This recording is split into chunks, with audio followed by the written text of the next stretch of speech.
Tujuh terduga pengguna narkoba diamankan di Serse Narkoba Polda Maluku Utara. Masyarakat Negeri Suli tuntut Bupati Maluku Tengah ganti pejabat kepala pemerintah Negeri Suli.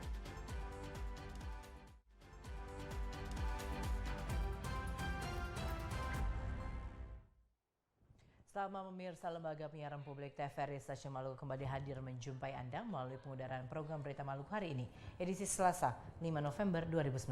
Saya Eni Parinusa. Dan saya Abraham Soni Soplantila. Kami berdua akan menyampaikan sejumlah informasi yang telah dihimpun oleh tim redaksi kami. Dan inilah Maluku hari ini selengkapnya.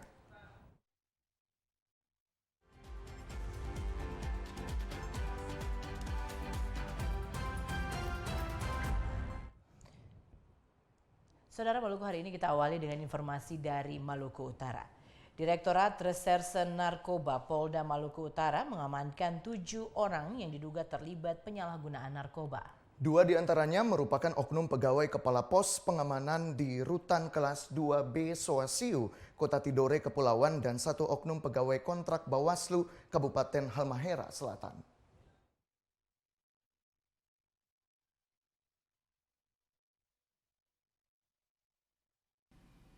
Empat tersangka yang berhasil ditahan ini merupakan hasil penyerahan dari Polres Ternate ke Direktorat Narkoba Polda Maluku Utara. Mereka masing-masing berinisial Keok, Eko, FR, dan JA. Adapun barang bukti diamankan ganja seberat 165,65 gram. Dari keempat nama itu ternyata satunya oknum pegawai kontrak yang bekerja di Bawaslu Kabupaten Halmahera Selatan berinisial FR. Selain itu, 3 tersangka yang diduga terlibat narkoba juga ditangkap anggota Direktorat Reserse Narkoba Polda Maluku Utara. Di antaranya berinisial JA, MJA, dan WA. Tersangka berinisial WA juga diketahui bertugas sebagai kepala pos pengamanan di Rutan Kelas 2B Soasiu, Kota Tidore, Kepulauan. Kasubdit 1 AKBP Muhammad Irfan mengatakan oknum pegawai kepala pos pengamanan yang ditangkap itu selalu berbelit dalam memberikan keterangan. Sampai saat ini dia masih berbelit-belit, ya kan, berbelit-belit. Ada temannya lah, ada inilah. Tapi yang pasti tersangka ini berprofesi sebagai kepala pos keamanan lapas kelas 2 di Tidore. Sementara itu, Kepala Divisi Pemasyarakatan Kanwil Hukum dan HAM Maluku Utara, Muji Raharjo Derajat Santoso, membenarkan bahwa terduga berinisial WA ditangkap di luar jam kerja atau tidak sedang berdinas. Santoso menyatakan jika yang bersangkutan melanggar hukum akan dikenakan sanksi berat. Kementerian sampai Direktorat Jenderal Pemasyarakatan sampai kepada seluruh jajaran bahwa untuk masalah narkotika itu menjadi larangan terberat, larangan yang tidak boleh dilakukan oleh jajaran pemasyarakatan. Artinya ada penegasan sanksi. Tentu bagi yang oknum kami yang terlibat masalah narkotika pasti kena sanksi berat. Pegawai Kepala Pos Pengamanan di Rutan Kelas 2B Soasiu, Kota Tidore itu ditangkap pada hari Kamis lalu sekitar pukul 10 waktu Indonesia Timur di lingkungan Tanah Abang, Kelurahan Indonesia, Kecamatan Kota Tidore, Kepulauan. Tersangka WA ditangkap bersama barang bukti 5 saset kecil narkotika jenis ganja seberat 3,76 gram berada di dalam bungkusan rokok. 7 tersangka ini akan dijerat dengan pasal yang berbeda, namun untuk sementara polisi masih melakukan penyelidikan lanjutan. Masyarakat Negeri Suli mendesak Bupati Maluku Tengah Tuasikal Abua membatalkan SK pelantikan pejabat Negeri Suli Habel Suitela dengan Gasper Patisina yang diusulkan Saniri Lengkap Negeri Suli. Desakan tersebut disampaikan masyarakat Negeri Suli dalam aksi unjuk rasa di kantor Camat Salahutu Selasa pagi. Terhadap apa yang terjadi dengan dilantiknya pejabat Negeri Suli yang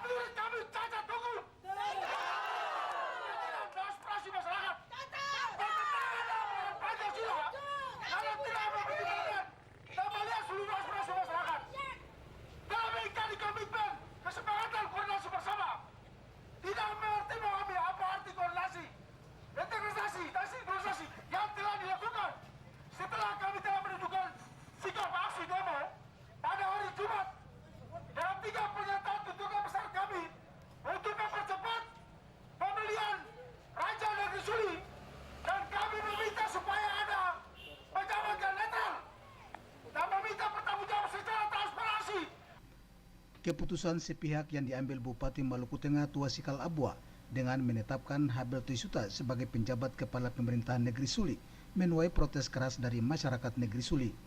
Masyarakat negeri Suli menilai penetapan Bupati Tuasikal Abua merupakan tindakan yang tidak demokratis dan menyimpang dari norma adat yang dipegang masyarakat Suli selama ini. Menyikapi penetapan ini, masyarakat negeri Suli meminta Bupati Maluku Tengah Tuasikal Abua membatalkan SK penetapan Habel Soitela sebagai penjabat kepala pemerintahan negeri Suli dan mengakomodir Gasper Patisina sebagai penjabat kepala pemerintahan negeri Suli. Pembentukan panitia pemilihan raja, lalu Pak Hans bagaimana Pak? Sehingga dia pejabat, dia calon. Kecuali di hari ini kesepakatan saudara kami yang Somar Mutena langsung menggantikan calon, kita terima. Masyarakat Suli berharap Bupati Maluku Tengah Tuasikal Abua dapat membatalkan penetapan Habel Soitela tersebut karena dapat memunculkan gejolak di tengah masyarakat negeri Suli. Dalam aksi tersebut, masyarakat Suli juga mendesak Camat Salahutu untuk segera menyurati Bupati Tuasikal terkait tuntutan warga dimaksud. Abu Sahbawa, Cak Tamaela melaporkan. Sandiri Negeri Suli Alexander Sitanala menyayangkan keputusan Bupati Tuasikal Abua yang mengangkat penjabat kepala pemerintahan Negeri Suli tidak sesuai dengan mekanisme adat. Sitanala menyebut keputusan sepihak Bupati tidak sejalan dengan aspirasi masyarakat Suli.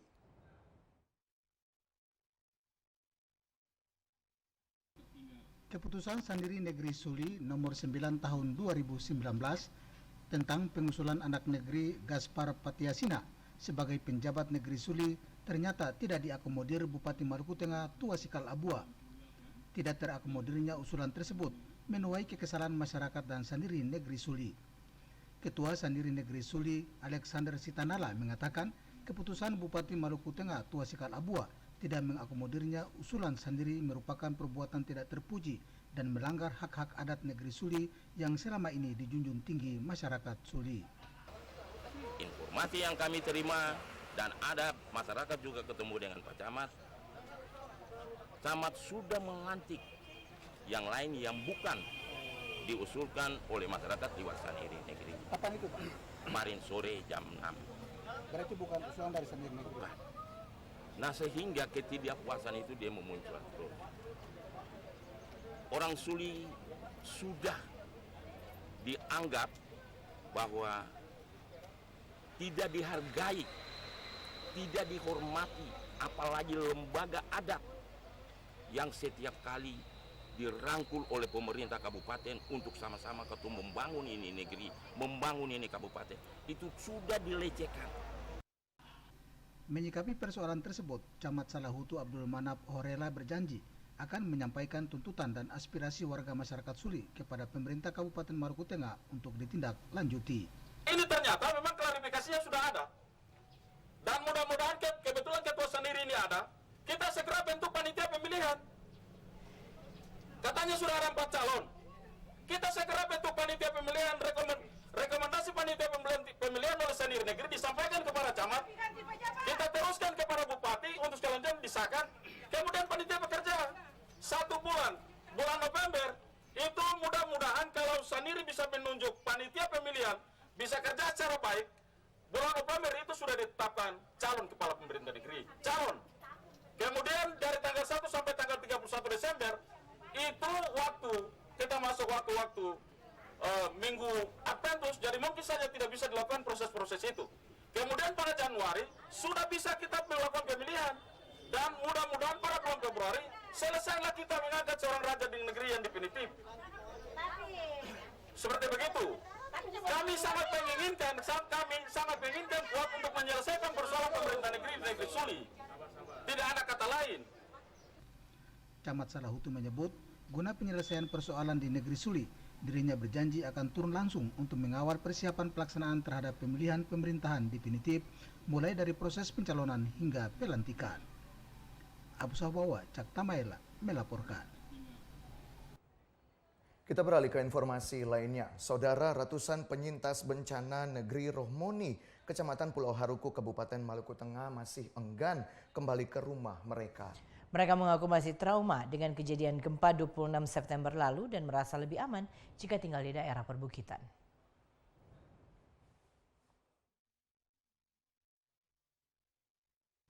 Kawasan hutan Rohomoni, Kecamatan Pulau Haruku, Kabupaten Maluku Tengah masih dipenuhi ratusan penyintas bencana. Mereka mendiami kawasan hutan sejak gempa bumi melanda kota Ambon dan sekitarnya 26 September lalu. Akibat gempa tersebut, para penyintas bencana ini enggan kembali ke rumah mereka. Kurangnya sosialisasi terhadap persoalan gempa menjadi penyebab penyintas bencana enggan kembali ke rumah mereka. Salah seorang penyintas bencana asal negeri Rohomoni, Baco Patimahu, mengaku selama belum ada instruksi dari BPBD setempat, dirinya bersama penyintas bencana lainnya akan tetap tinggal di tenda-tenda pengungsian. Katong masyarakat ini, katong mau turun dan seng itu kan mesti katong dengan instruksi dari apa nama badan apa? Iya, nanti kalau dong instruksi bahwa masyarakat boleh turun berarti katong boleh turun. Bupati Maluku Tengah, Tuasikal Abua menjelaskan, pemerintah Kabupaten Maluku Tengah telah menghimbau masyarakat agar kembali ke rumahnya masing-masing, mengingat jika berlama-lama di tempat pengungsian akan membawa dampak buruk bagi kesehatan keluarga mereka. Kami sudah menghimbau kepada masyarakat untuk bagaimana kita menyikapi keadaan sekarang ini. Menyikapi dalam arti bahwa kalau kita terlama-lama di tempat pengungsian, jelas menyangkut masalah kesehatan, pendidikan dan sebagainya. Untuk itu harapannya ya segera turun dan menyangkut tentang pelayanan ya. Kami dari Kabupaten pun juga telah memberikan pelayanan dengan sebaik-baiknya. Tuasikal Abua menambahkan pemerintah Kabupaten Maluku Tengah telah optimal dalam memberikan pelayanan kesehatan maupun pendidikan serta kebutuhan pangan bagi para penyintas bencana dengan menyediakan posko kesehatan gratis serta tenda bagi proses belajar mengajar. Ongen Limba, Junaidi Asril melaporkan. Sementara itu, Saudara, pemerintah negeri Rohomoni menyediakan tenda-tenda darurat untuk proses belajar mengajar bagi siswa SD, SMP di lokasi pengungsian. Kegiatan belajar mengajar di daerah terdampak gempa dipastikan tetap berjalan meski menggunakan fasilitas darurat.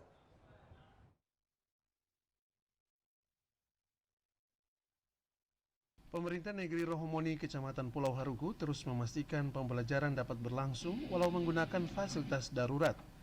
Untuk menunjang proses belajar di lokasi pengungsian, pemerintah negeri Rohomoni menyiapkan tenda sebagai ruang kelas dan perlengkapan sekolah agar proses belajar terus berjalan. Hawa Moni, guru SD Impres Negeri 2 Rohomoni mengakui proses belajar mengajar bagi siswa SD Impres dilakukan di tenda darurat yang disediakan oleh pemerintah. Walau dengan kondisi apa adanya, aktivitas belajar tetap berjalan sebagaimana mestinya. Katong belajar di bawah tenda saja Pak, buka tikar, ya belajar seperti biasanya.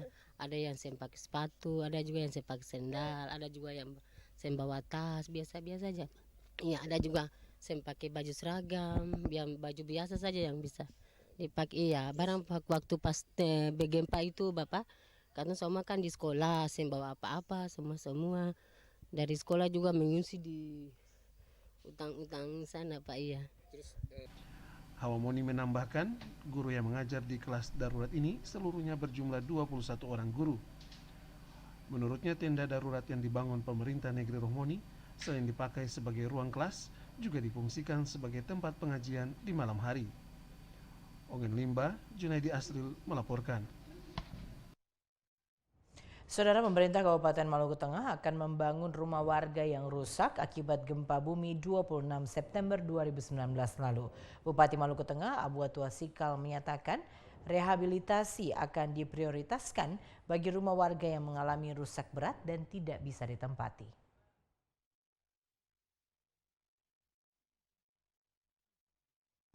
Bupati Maluku Tengah Tuasikal Abua mengatakan pemerintah Kabupaten Maluku Tengah memprioritaskan pembangunan rumah-rumah warga yang rusak berat akibat terdampak gempa bumi Ambon 26 September 2019 lalu. Menurutnya pembangunan akan diprioritaskan bagi rumah warga yang rusak berat dan tidak bisa ditempati. Rehabilitasi dan rekonstruksi rumah yang rusak akan dilakukan setelah dananya dicairkan pemerintah pusat. Menyangkut tentang akibat daripada gempa ini akan ada terjadi korban material, materi seperti korban pembangunan fisik. Tentang fisik ini ada kategori menjadi 3, yaitu rusak berat, rusak sedang, rusak ringan. Kemarin pada waktu kehadiran Pak Kepala BPN, Kepala Badak BNPB, itu sudah ada bantuan dari pemerintah pusat kepada rumah-rumah yang rusak berat akan diberikan 50 juta, sedangkan sedang 25 juta, yang ringan 10 juta. Semua kita sudah data secara keseluruhan, sehingga siapa-siapa yang mendapat itu kita sudah data secara keseluruhan. Sementara itu Raja Negeri Rohmoni, Daud Sangaji menjelaskan, pasca gempa, warga Negeri Rohmoni terpaksa mengungsi di sejumlah titik di kawasan hutan selama sebulan terakhir dengan kondisi memprihatinkan. Sangaji berjanji akan menyelesaikan persoalan pengungsi dalam waktu 1 bulan ke depan. Tetap kita tidak bisa serta-merta untuk memaksa mereka harus turun. Kita dengan berbagai upaya, dengan berbagai pendekatan, dan alhamdulillah saya mencoba dari 15 titik yang ada di gunung, saya sudah mencoba menarik, dia sudah terfokus pada 9 titik. 9 titik itu 1 titik yang paling terbesar. Sebentar lagi saya yakin dalam waktu 1 bulan ini semua pengungsi sudah berada di kampung. Ongen Limba, Junaidi Astril melaporkan. BMKG kelas 1 Ambon kini telah memiliki 9 sensor seismograf untuk merekam gempa bumi yang terjadi di wilayah Provinsi Maluku. Kepala Seksi Data dan Informasi BMKG Ambon, Andi Asarusdin, menyebutkan di akhir tahun ini pihaknya juga akan menambah alat perekam gempa bumi dari pemerintah pusat.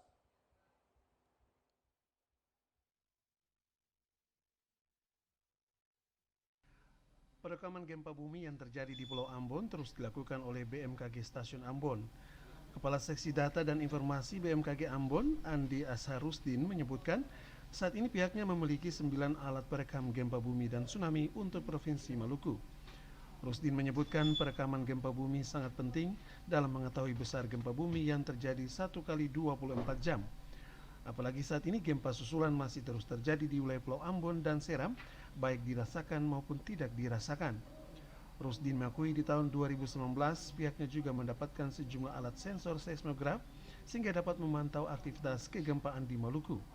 Untuk terkait sistem, penguatan sistem jaringan Ignatius atau jaringan gempa bumi, monitoring gempa bumi di wilayah Indonesia, khususnya wilayah Maluku, pada saat ini kami di BMKG Maluku, di wilayah Maluku memiliki 9 sensor seismograf untuk mencatat atau merekam terjadinya suatu kejadian gempa bumi.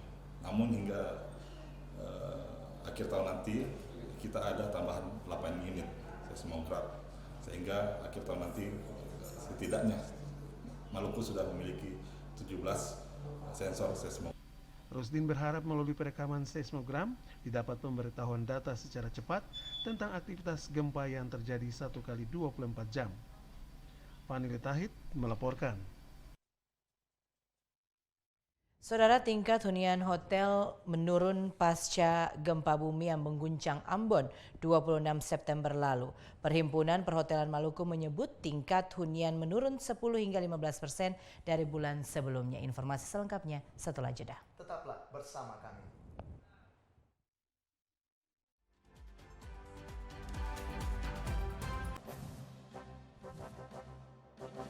Panasonic Global Awards 2019.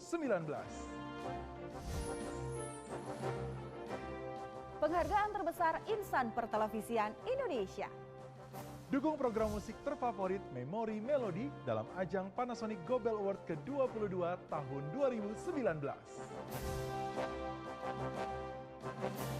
Ketik PGA spasi 7C. Vote melalui SMS dan kirim ke 99386. Aplikasi video.com. Blibli.com atau situs pga.blibli.com mulai tanggal 25 Oktober 2019. Voting ditutup tanggal 15 November 2019. TVRI, media pemersatu bangsa.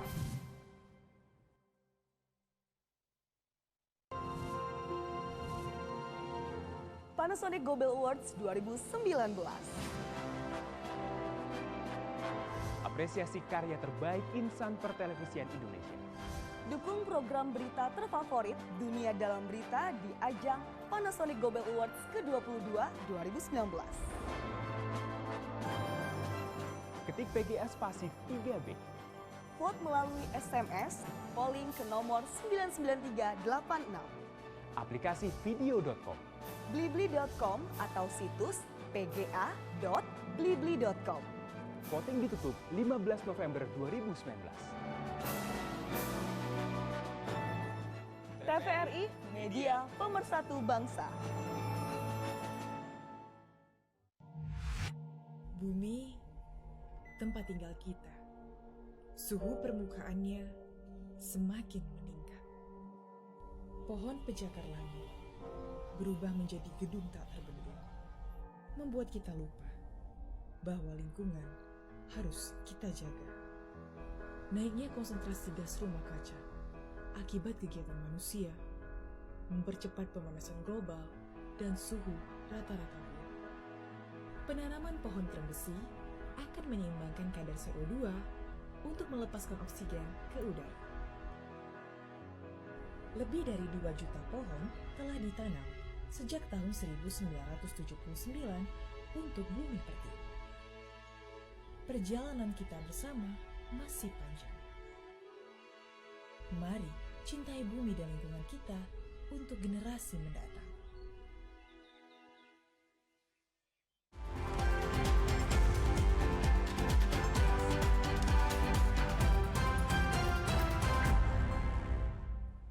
Anda kembali menyaksikan Maluku Hari Ini dan kita ke informasi selanjutnya.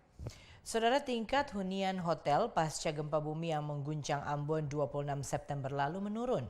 Perhimpunan Perhotelan Maluku menyebutkan tingkat hunian hotel menurun 10 hingga 15% dari bulan-bulan sebelumnya.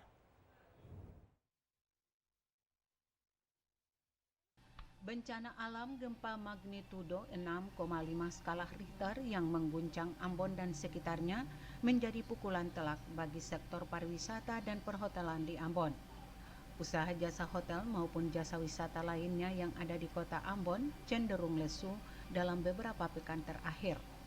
General Manager Manisa Hotel yang juga Ketua Himpunan Hotel dan Restoran Maluku, Teni J. Barlola mengungkapkan, hampir sebulan lebih kondisi pariwisata dan perhotelan di kota Ambon kurang pengunjung. Meski bencana gempa tidak berdampak kerusakan yang berarti, namun keadaan ini membuat kunjungan tamu berkurang.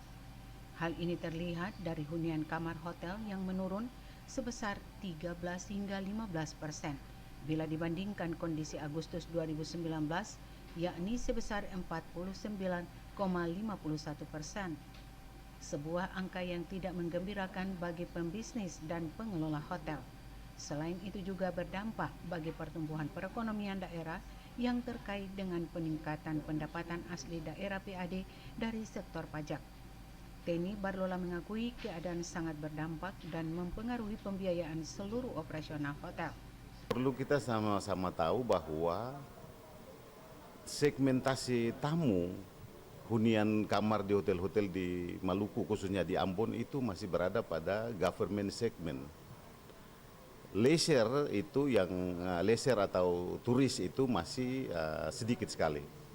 Oleh karena itu ketika terjadi goncangan seperti gempa, ada dua hal yang mengganggu dunia pariwisata. Pertama adalah keamanan, yang kedua adalah gangguan-gangguan berupa gempa bumi. Ini sangat mengganggu. Kalau kita lihat karena segmentasi masih di government, oleh karena itu meeting-meeting di hotel itu masih menjadi primadona bagi hotel-hotel. Kalau menjadi primadona, bagaimana kantor-kantor itu bisa mau bikin meeting di hotel, sedangkan ada goncangan sana-sini. Barlola berharap semua warga di kota Ambon dan Maluku mengambil hikmah di balik musibah dengan saling mendoakan. Rahmalatu Konsina, Udin Sanduan melaporkan. Maluku dengan sumber daya alam melimpah menjadi sasaran kunjungan orang asing, baik sebagai wisatawan maupun investor. Untuk itu, Kantor Imigrasi Kelas 1 Ambon meningkatkan sinergitas lintas sektor dalam mengawasi orang asing.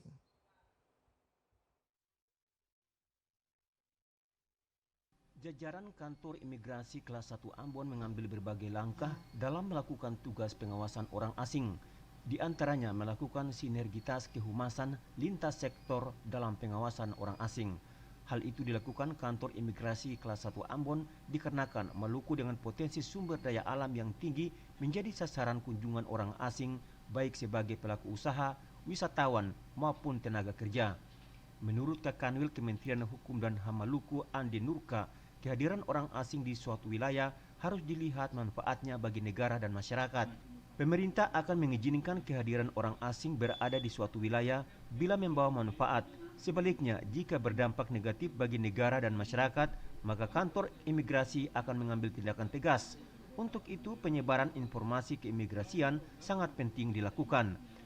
Negara Republik Indonesia, NKRI kita bisa menerima orang asing selagi bisa bermanfaat untuk negara. Selagi bermanfaat untuk negara kita, khususnya untuk wilayah kita tercinta Maluku ini. Itu yang pertama. Kemudian, di dalam pengawasan orang asing itu tentu bukan cuma imigrasi saja yang sepenuhnya mengawasi orang asing itu. Nah, disinilah fungsi-fungsi kehumasan. Kepala Kantor Imigrasi Kelas 1 TPI Ambon Aprisal mengatakan penyebaran keimigrasian dilakukan untuk meningkatkan sinergi kehumasan lintas sektor dalam upaya pengawasan orang asing dan warga negara Indonesia. Penyebaran informasi keimigrasian melibatkan berbagai instansi swasta dan pemerintah termasuk insan pers. Aprisal berharap masyarakat yang menemukan orang asing tanpa dokumen keimigrasian dapat melaporkannya ke Kantor Imigrasi. Hamjatomia melaporkan.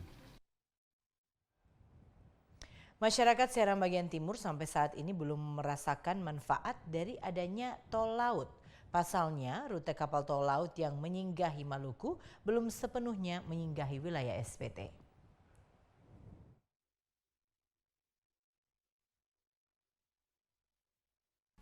Program tol laut yang dilaksanakan pemerintah pusat belum sepenuhnya dirasakan masyarakat di Seram bagian timur.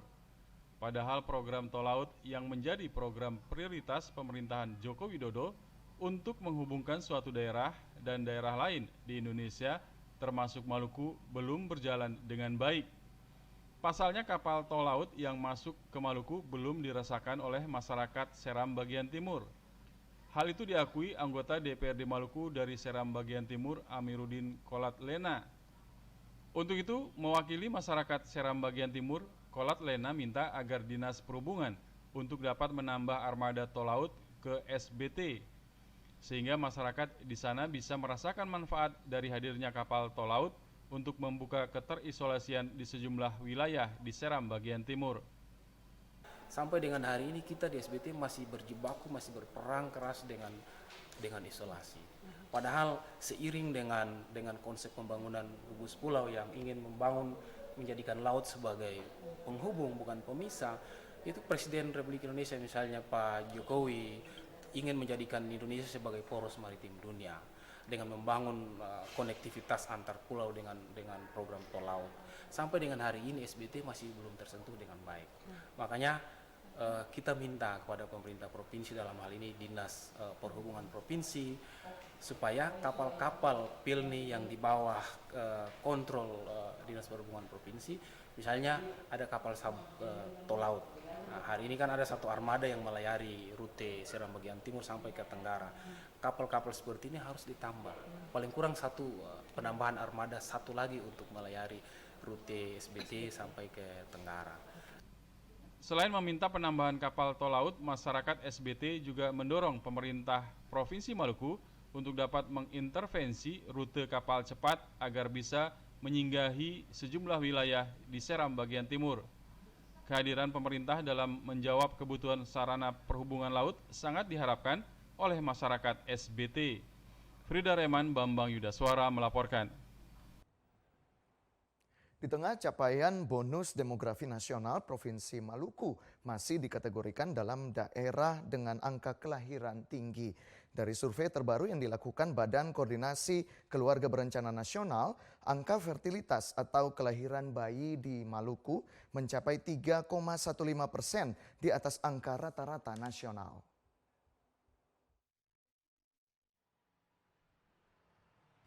Keberhasilan pengendalian penduduk yang didata BKKBN 2 tahun terakhir ternyata menguak realita lain di Maluku. Data rujukan survei BKKBN yang terbaru memperlihatkan angka kelahiran atau fertilitas di Maluku terbilang tinggi. BKKBN Maluku mengungkap angka kelahiran bayi di Maluku hingga pertengahan tahun 2019 mencapai 3,15%, jauh di atas angka fertilitas nasional yang hanya 2,40%. Kepala Bidang Pembangunan Keluarga Berencana Provinsi Maluku, Freddy Kastanya, mengakui masih tingginya angka fertilitas di Maluku disebabkan rendahnya jumlah pemakai kontrasepsi KB di kalangan pasangan usia subur. Faktor ini dipengaruhi masih minimnya pemahaman keluarga berencana yang diprogramkan pemerintah. Kalau di kita kan angka kelahiran ini secara nasional ya sesuai dengan hasil SDKI kita, hasil SDKI ya, survei demografi kesehatan Indonesia itu di Maluku sesuai dengan hasil SDKI kita itu 3,15 dibandingkan dengan di tingkat nasional rata-rata tingkat nasional masih 2,4 masih di bawah kita. Jadi kita bagaimana untuk mengejar ketertinggalan kita terutama untuk menurunkan angka kelahiran di Provinsi Maluku karena memang di Provinsi Maluku angka kelahiran masih cukup tinggi. Ya, sasaran kita untuk push agar supaya pasangan usia subur ini bisa mengikuti KB karena memang rata-rata prevalence rate kita rata-rata pemakaian kontrasepsi di Maluku ini masih rendah ya. Untuk meningkatkan sejumlah pemakai kontrasepsi pasangan usia subur, BKKBN Maluku menggalakkan sosialisasi program KB bagi semua kalangan. Upaya ini bertujuan untuk membuka wawasan masyarakat akan manfaat keluarga kecil dan terencana. Yasir Tuarita, Lamarunga melaporkan. Sementara itu, Saudara Bupati Seram Bagian Timur Abdul Mukti Keliobas mengatakan masalah pengelolaan dana desa harus diselesaikan terlebih dahulu oleh aparatur pengawasan internal pemerintah atau APIP. Bila bisa diselesaikan, selanjutnya dapat diproses aparat penegak hukum.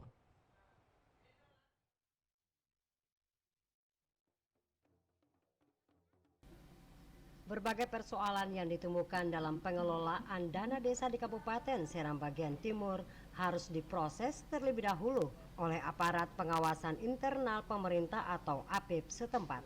Dari APIP nantinya dapat diproses lebih lanjut oleh aparat penegak hukum bila ada temuan yang mengarah pada pelanggaran hukum.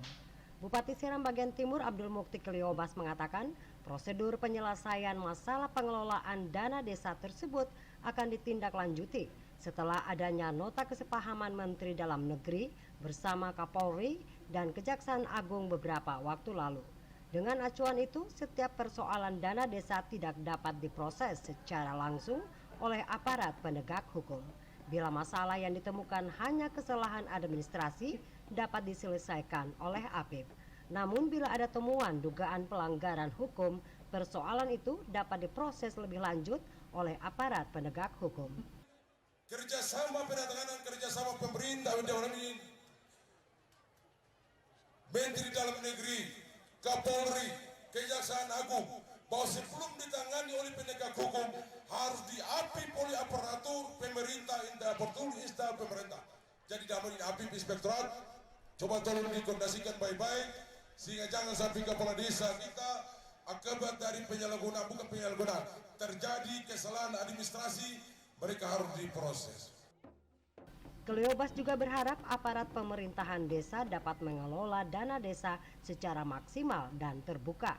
Dana yang dikucurkan oleh pemerintah pusat itu juga harus digunakan lebih banyak untuk pemberdayaan masyarakat secara ekonomi. Dengan itu, maka kesejahteraan masyarakat di setiap desa dapat meningkat lebih cepat. Dari Bula Gorom, Seram Bagian Timur, kontributor TVRI Mansur Boinau melaporkan. Saudara, Maluku memiliki potensi investasi cukup besar di berbagai sektor. Salah satu aset potensial yang akan dikembangkan yakni penambangan migas Blok Masela.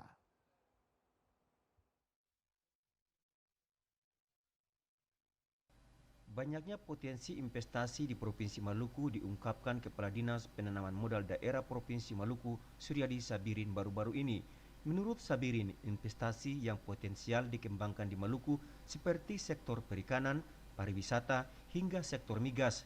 Dikatakan dari sektor migas, bila dikembangkan nantinya bisa berpeluang memberi dampak besar bagi pemerataan kesejahteraan daerah. Salah satu investasi yang siap digarap yakni penambangan migas Blok Masela yang digadang sebagai investasi terbesar di Asia. Sekarang posisinya adalah, pertama saya sampaikan memang dengan adanya akan beroperasionalnya Blok Masela, tentu turunan-turunan daripada Blok Masela itu banyak tuh, tentang logistik. Blok Masela itu dibutuhkan apa saja, tentang misalnya entertain, tentang misalnya kebutuhan bahan pokok untuk pekerja di Blok Masela, turunan-turunan itu tuh. Nah, jadi banyak yang berminat tentang perizinan-perizinan untuk berusaha di Maluku. Sabirin menambahkan, dari berbagai sektor investasi potensial ini ada yang sudah siap dikelola dan ada yang sementara diprogramkan pemerintah Provinsi Maluku untuk dikembangkan. Sektor unggulan inilah yang nantinya diharapkan bisa mengangkat kehidupan masyarakat Maluku ke taraf makmur dan sejahtera. Yasir Tuarita dan Hamzah Tomia melaporkan. Saudara, kami akan kembali dengan beragam informasi menarik lainnya setelah jeda. Tetaplah bersama kami.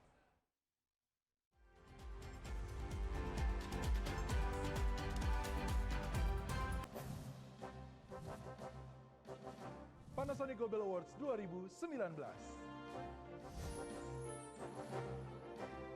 Penghargaan terbesar insan pertelevisian Indonesia. Dukung program musik terfavorit Memori Melodi dalam ajang Panasonic Gobel Award ke-22 tahun 2019. Ketik PGA spasi 7C. Vote melalui SMS dan kirim ke 99386. Aplikasi video.com, blibli.com atau situs pga.blibli.com mulai tanggal 25 Oktober 2019. Voting ditutup tanggal 15 November 2019. TVRI, media pemersatu bangsa.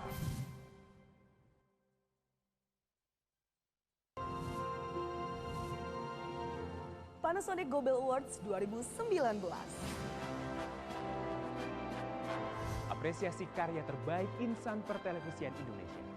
Dukung program berita terfavorit Dunia Dalam Berita di ajang Panasonic Gobel Awards ke-22 2019. Ketik PGA spasi 3B. Vote melalui SMS, polling ke nomor 99386. Aplikasi video.com, blibli.com atau situs pga.blibli.com. Voting ditutup 15 November 2019. TVRI, media pemersatu bangsa. Bumi, tempat tinggal kita. Suhu permukaannya semakin meningkat. Pohon pencakar langit berubah menjadi gedung tak terbendung, membuat kita lupa bahwa lingkungan harus kita jaga. Naiknya konsentrasi gas rumah kaca akibat kegiatan manusia mempercepat pemanasan global dan suhu rata-rata bumi. Penanaman pohon terembesi akan menyeimbangkan kadar CO2 untuk melepaskan oksigen ke udara. Lebih dari 2 juta pohon telah ditanam sejak tahun 1979 untuk bumi pertiwi. Perjalanan kita bersama masih panjang. Mari cintai bumi dan lingkungan kita untuk generasi mendatang.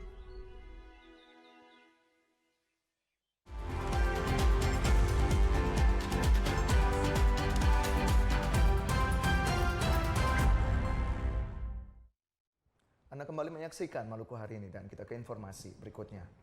Dinas Pembangunan Masyarakat Desa PMD Provinsi Maluku menggelar rapat koordinasi program inovasi desa tahap 2 tahun 2019 di Ambon Senin pagi. Rapat koordinasi ini dalam rangka evaluasi pelaksanaan dan pencapaian program inovasi desa di Maluku.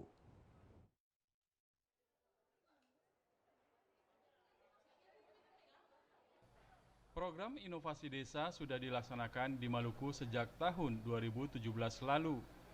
Untuk mengevaluasi pelaksanaan program inovasi desa di Maluku sampai tahun 2019, Dinas Pemberdayaan Masyarakat Desa Maluku menggelar rapat koordinasi program inovasi desa tahap 2 tahun 2019 yang dipusatkan di Kota Ambon Senin pagi.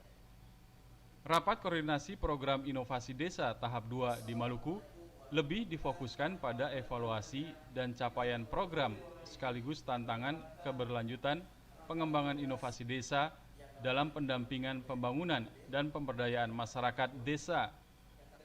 Satker P3MD Dinas PMD Maluku, Nyonya Suryati Anwar mengatakan, program inovasi desa sudah sejak tahun 2017 dilaksanakan di Maluku. Manfaat dari program inovasi desa di Maluku telah dirasakan masyarakat desa di 11 kabupaten kota di daerah ini. Melalui program inovasi desa ini diharapkan perangkat desa dan masyarakat lebih berinovasi dalam mengembangkan desa. Jadi diharapkan dengan program inovasi desa, exit strategi di tahun ini berakhir, diharapkan bisa terus berlanjut di kabupaten kota dengan pembiayaan tentunya dari APBD kabupaten kota. Karena memang pemanfaatan dana desa tidak bisa hanya jalan seperti yang kita ketahui bersama, larinya lebih banyak ke kegiatan-kegiatan fisik. Sedangkan dana desa itu kan lebih diberatkan pada pemberdayaan masyarakat. Jadinya program inovasi desa ini diharapkan dapat membuka wawasan dan dapat membuka pengetahuan dari pemerintah desa dan masyarakat untuk mudahnya itu mengcopy paste seperti yang tadi dikatakan oleh Pak staf ahli, melihat kegiatan-kegiatan yang memang berinovasi dan bermanfaat di daerah lain itu yang diikuti dalam pemanfaatan dana desa di desanya masing-masing. Pelaksana tugas Kepala Dinas Pemberdayaan Masyarakat Desa Ismail Usemahu mendorong program inovasi desa ini dapat terus dilakukan di Maluku. Untuk keberlanjutan program inovasi desa di Maluku butuh dukungan semua pihak untuk bisa mewujudkan desa-desa di Maluku menjadi desa yang mandiri. Diakui Usemahu, dari jumlah desa di Maluku sebanyak 1.198 yang masuk kategori mandiri baru ada 4 desa. Sisanya kategori sangat tertinggal dan tertinggal. Melalui program inovasi desa yang dilakukan di Maluku ini diharapkan secara bertahap dapat meningkatkan status desa di Maluku menuju kemandirian. Saya kira dengan kegiatan program inovasi desa ini saya kira sangat strategis ya, sehingga bisa mengevaluasi kegiatan-kegiatan desa dari 2017 sampai 2019. Kemudian kita tahu dengan perkembangan informasi telekomunikasi yang sangat pesat ini, best practice ya dari desa-desa mandiri, desa maju di daerah-daerah lain itu bisa kita ambil sebagai pelajaran.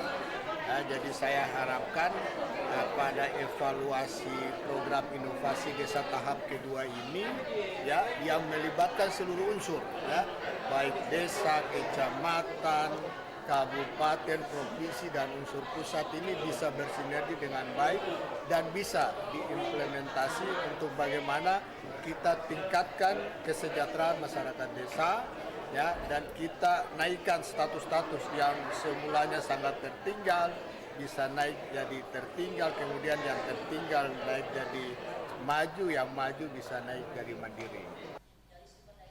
Saat membuka rapat koordinasi ini, Gubernur Maluku yang diwakili staf ahli bidang ekonomi dan keuangan Lutfi Rumbia mengatakan, sejak pelaksanaan program inovasi desa di Provinsi Maluku pada tahun 2017, kini mulai terbangun kesadaran pentingnya kualitas pemanfaatan dana desa di kalangan pemerintah desa. Selain itu, semangat kolaborasi dan kerjasama organisasi perangkat daerah mulai tumbuh melalui peran tim inovasi kabupaten kota serta dukungan kelompok masyarakat yang tiada henti mengkampanyekan isu inovasi desa. Hal itu ditunjukkan lewat kerja nyata tim pelaksana inovasi desa di seluruh kecamatan di 11 kabupaten kota di Maluku. Rapat koordinasi program inovasi desa yang dilaksanakan Dinas PMD Maluku ini melibatkan 214 peserta yang sebagian besar merupakan pelaksana program inovasi desa dari provinsi dan 11 kabupaten kota di Maluku. Frida Reman, Bambang Yudaswara melaporkan.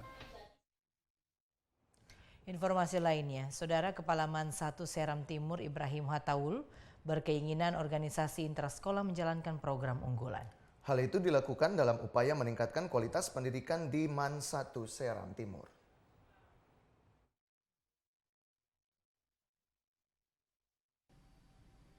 Madrasah Aliyah Negeri 1 Seram Timur melibatkan organisasi intrasekolah untuk mengembangkan mutu dan kualitas pendidikan. Kepala Man 1 Seram Timur Ibrahim Hataul menyatakan keberadaan pengurus OSIS sangat penting dalam mendukung pengembangan sekolah, satu diantaranya meningkatkan mutu siswa. Apalagi puluhan siswa di Man 1 Geser memerlukan pengembangan diri menuju siswa yang berprestasi. Hataul mengakui saat ini pihaknya telah melakukan program pengembangan siswa, satu diantaranya yaitu pengembangan minat dan baca bagi para siswa. Melalui bulan bahasa dapat menciptakan siswa-siswi yang berkualitas. Hataul menyatakan organisasi intrasekolah Man 1 Seram Timur terus mengembangkan diri bukan saja di bidang akademik, namun juga di luar sekolah. Ada beberapa kegiatan yang dilaksanakan oleh siswa-siswi itu sendiri, yaitu adanya pencanangan bulan berbahasa atau bulan bahasa yang digagas oleh Bapak Ibu Guru dan pengurus OSIS. Oleh karena itu, kegiatan dalam bentuk diskusi berbahasa Inggris, bahasa Arab, bahasa Indonesia, kemudian ada juga drama mini yang dikemas dengan menggunakan bahasa Inggris. Hataul berharap melalui pengembangan minat dan baca Man 1 Seram Timur siap mengikuti berbagai kegiatan lomba yang digelar di tingkat daerah dan nasional. Dari Seram bagian timur, Mansur Boinau melaporkan. Saudara, kepergian punggawa Patimura Muda almarhum Alvin Lestaluhu menyisakan kenangan indah yang tak bisa dilupakan para pecinta sepak bola. Untuk mengenang almarhum, pelatih Timnas U16 Indonesia Bima Sakti akan ke Ambon mencari bibit-bibit Patimura Muda pengganti almarhum Alvin Lestaluhu.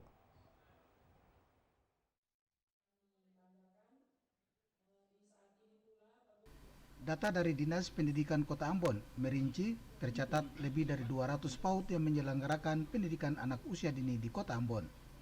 Dari jumlah ini, 91 diantaranya telah terakreditasi, sementara sisanya belum terakreditasi hingga kini.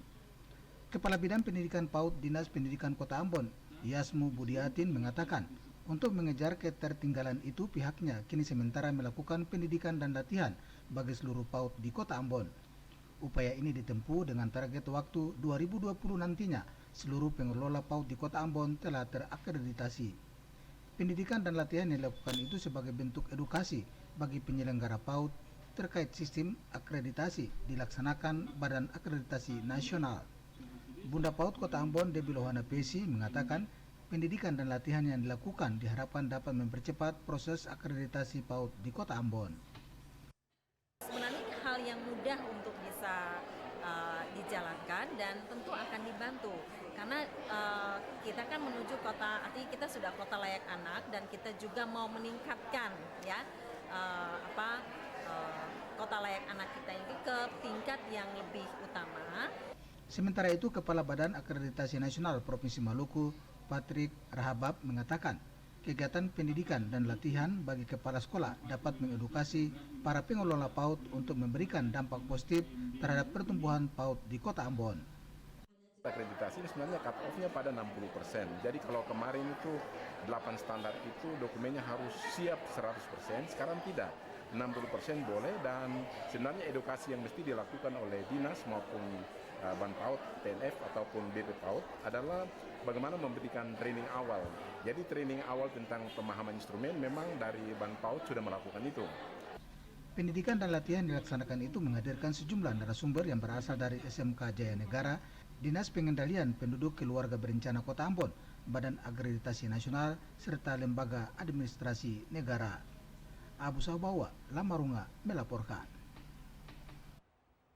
Saudara, kami mohon maaf atas kesalahan visual. Yang baru saja Anda saksikan adalah informasi tentang 112 PAUD di Kota Ambon yang belum terakreditasi. Kini kita beralih ke informasi selanjutnya. Ya saudara, kepergian punggawa Patimura Muda almarhum Alvin Lestaluhu menyisakan kenangan indah yang tak bisa dilupakan para pecinta sepak bola. Untuk mengenang almarhum, pelatih timnas U16 Indonesia Bima Sakti akan ke Ambon mencari bibit-bibit Patimura Muda pengganti almarhum Alvin Lestaluhu.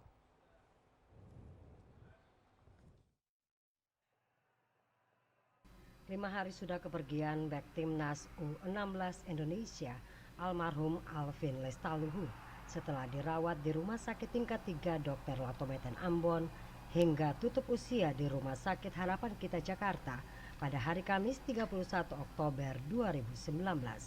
Alvin adalah potret pewaris Patimura Muda di bidang olahraga sepak bola.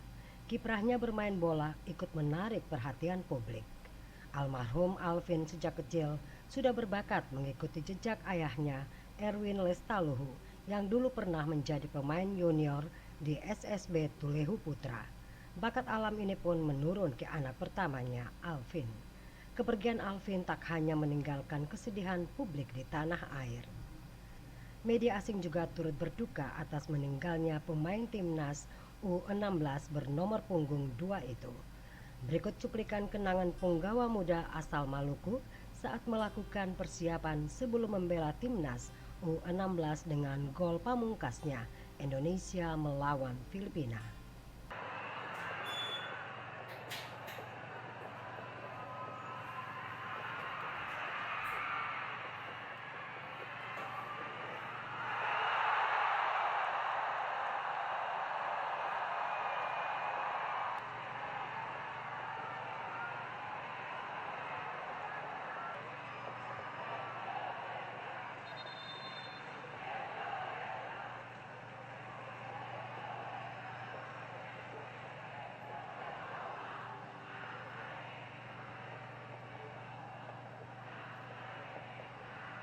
Tembakan keras bek kanan timnas U16 ke gawang Filipina membawa Indonesia menang telak 4-0. Kemenangan itu pun membawa Indonesia sukses menjadi runner-up grup G kualifikasi Piala AFC U16 2020. Tak disangka, gol tersebut menjadi gol terakhir Alvin untuk timnas U16 Indonesia. Untuk mengenang almarhum Alvin Lestaluhu, pelatih timnas U16 Bima Sakti dalam waktu dekat akan ke Ambon mencari bibit-bibit Patimura Muda pengganti almarhum. Orang tua Alvin, Erwin Lestaluhu, mengapresiasi keinginan Bima Sakti itu. Kedatangan Bima Sakti bersama rekan-rekan almarhum timnas U16 ke Ambon juga akan membawa angin segar bagi anak-anak Maluku, terlebih khusus almarhum Alvin Farhan Lestaluhu yang tenang di alam baka. Devi bin Umar dan Edwin Opir melaporkan.